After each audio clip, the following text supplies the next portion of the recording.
എമ്മാനുവേൽ എമ്മാനുവേൽ നിന്നോട് കൂടെ വാഴുന്നു. Holy family church in old Cairo, കൈറോയിലെ തിരുക്കുടുംബ ദൈവാലയം. The cavern church, Abu Serga, church of saint Sergius and Bacchus എന്നെല്ലാം വിളിക്കപ്പെടുന്നത് ഇതേ ദേവാലയമാണ്. ഇന്ന് തീർത്ഥാടകരെ ഇസ്രായേലിന്റെ തെക്ക് ഭാഗത്തുള്ള എയ്ലാത്ത് കടൽ തീരത്ത്, ചെങ്കടലിന്റെ അക്കബ ഗൾഫ്, അവിടെ നിന്ന് സീനായ് മരുഭൂമിയിലേക്ക് ഇറങ്ങി അതിനെ മറുവശത്തേക്ക് കടന്ന് സൂയസ് കടലിടുക്കിലെത്തുന്നു. ഈ രണ്ട് കടലിടുക്കുകളും ചേർന്ന് ഒരു വി ഷേപ്പ് ഉണ്ടാക്കുകയാണ്. അവിടെ നിന്ന് അങ്ങോട്ട് താഴോട്ട് ചെങ്കടൽ തുടരുന്നു. സൂയസ് കടലിടുക്ക് മനുഷ്യനിർമ്മിത കനാലാണ്. 194 കിലോമീറ്റർ നീളമുള്ള മധ്യധരണ്യാഴിയിൽ നിന്ന് ആഫ്രിക്കൻ മുനമ്പ് ചുറ്റാതെ 7000ഓളം കിലോമീറ്റർ ലാഭിച്ചുകൊണ്ട് കപ്പലുകൾ കടന്നു പോകുന്ന വഴി. ബ്രിട്ടീഷുകാരും ഫ്രഞ്ചുകാരും നിയന്ത്രിച്ചിരുന്നത് ഇപ്പോൾ ഈജിപ്തുകാരുടെ നിയന്ത്രണത്തിലാണ്. Suez authority of Egypt. ഇതിന്റെ അടിയിൽ 151 അടി താഴെ ഒരു ടണലുണ്ട്. 1.25 കിലോമീറ്ററുള്ള ടണൽ, 2 വരി പാത. അതിലൂടെ നമ്മൾ യാത്ര ചെയ്യുമ്പോൾ നമ്മുടെ മുകളിലൂടെ കപ്പലുകൾ കടന്നു പോകുന്നുണ്ടാകും. ഈ കനാൽ കടക്കുന്നതോടുകൂടി നമ്മൾ ആഫ്രിക്കൻ ഭൂഖണ്ഡത്തിലേക്ക് പ്രവേശിക്കുകയാണ്.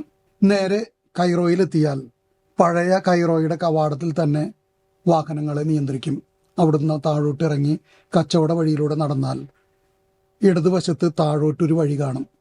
വീണ്ടും 10 മീറ്റർ താഴെ അങ്ങിറങ്ങിയാൽ സൂക്കാണ്. ഇരുവശങ്ങളിലും കടകളും പടങ്ങളും പള്ളികളും ആശ്രമങ്ങളും ഒക്കെ ആയിട്ടുള്ളൊരു വഴി. അതിലൂടെ നടന്നതിൻ്റെ ഏറ്റവും അറ്റത്ത് ചെല്ലുമ്പോൾ ബെൻ എസ്ര സിനഗോഗാണ്. ഇവിടെ നിന്നാണ് 1896 വലിയ നിധിശേഖരം കണ്ടെത്തിയത്. 1-ാം നൂറ്റാണ്ടിലെ ബൈബിളിന്റെ കയ്യെഴുത്ത് പ്രതി മുതലുള്ള ഒത്തിരി കയ്യെഴുത്ത് പ്രതികൾ കിട്ടിയിട്ടുള്ള ഗനീത്സ എന്ന് പറയുന്ന ശേഖരം കിട്ടിയിട്ടുള്ള സിനഗോഗാണത്. അവിടെ എത്തുന്നതിന് മുമ്പ് ആദ്യത്തെ വലത്തോട്ടുള്ള തിരിവ് കഴിഞ്ഞ് ഇടത്തോട്ട് തിരിയുന്നിടത്തുനിന്ന് നേരെ പോയാൽ നമ്മൾ ഈ തിരുക്കുടുംബ ദൈവാലയത്തിലെത്തും. ഈജിപ്തിനെ മാനസാന്തരപ്പെടുത്തുന്നത് വിശുദ്ധ മർക്കോസാണ് 61. അതിനുശേഷം ഈജിപ്തിൽ കോപ്റ്റിക് സഭ നന്നായിട്ട് വളരുന്നു. അവിടെ മതപീഡനങ്ങൾ ഉണ്ടാകുന്നു. 3-ാം നൂറ്റാണ്ടിൽ മാക്സിമിലിയൻ ചക്രവർത്തിയുടെ കാലത്ത് മതപീഡനമേറ്റ സൈനികരായിരുന്ന രക്തസാക്ഷികളാണ് വിശുദ്ധ സെർജിയൂസും ബാഹൂസും. അവരുടെ പേരിലാണ് ഈ ദേവാലയം അറിയപ്പെടുന്നത്. ഉള്ളിലേക്ക് കടന്നാൽ ഉടനെ 4-ാം നൂറ്റാണ്ടിൽ ഉണ്ടായിരുന്ന ദേവാലയത്തിന്റെ അസ്ഥിവാരം ചില്ലിട്ട് വെച്ചിരിക്കുന്നത് നമുക്ക് കാണാം. 12-ാം നൂറ്റാണ്ടിൽ നവീകരിച്ച് പിന്നെ ഒത്തിരി പ്രാവശ്യം നവീകരിച്ച ദേവാലയമാണ് ഇപ്പോൾ നമ്മുടെ മുമ്പിൽ നിൽക്കുക.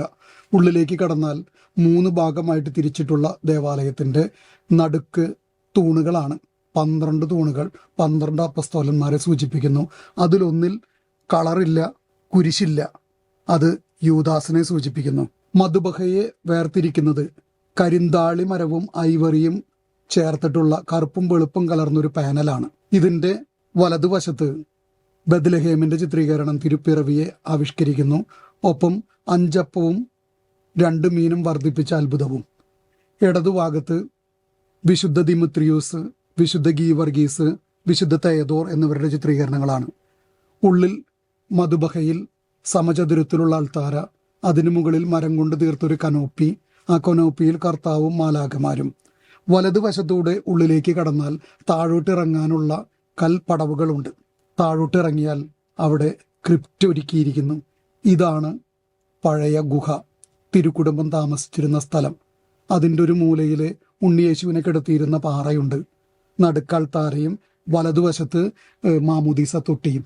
ഇവിടെ നിന്ന് വീണ്ടും മുകളിലോട്ട് കയറിയാൽ ഉടനെ നമ്മൾ കാണും മാതാവും തിരുക്കുടുംബവും വെള്ളം കുടിച്ചിരുന്ന കിണർ, ഒരു കൽക്കിണർ സൂക്ഷിച്ചിരിക്കുന്നു. അവിടെ നിന്ന് കവാടത്തിലേക്ക് നോക്കിയാൽ എഴുതി വെച്ചിട്ടുണ്ട് ദ കവേൺ ചർച്ച്, തിരുക്കുടുംബം 3 മാസം താമസിച്ചിരുന്ന സ്ഥലം. അലച്ചിലുകൾക്കിടയിലും പരിമിതമായ സാഹചര്യത്തിലും സന്തോഷത്തോടുകൂടി പരമപിതാവിൻ്റെ ഇഷ്ടം നിറവേറ്റിയവരാണ് തിരുക്കുടുംബം. ഏതൊക്കെ സാഹചര്യത്തിലായാലും ദൈവേഷ്ടം നിറവേറ്റുന്നവരാകാൻ, നമ്മുടെ കുടുംബങ്ങളെ തിരുക്കുടുംബങ്ങളാക്കാൻ ഓർമ്മിപ്പിക്കുകയാണ് തിരുക്കുടുംബത്തിന്റെ മാതൃക. ഈശോ മിശിഹായ്ക്ക് സ്തുതിയായിരിക്കട്ടെ. ദൈവം നിന്നിൽ വാഴുന്നു.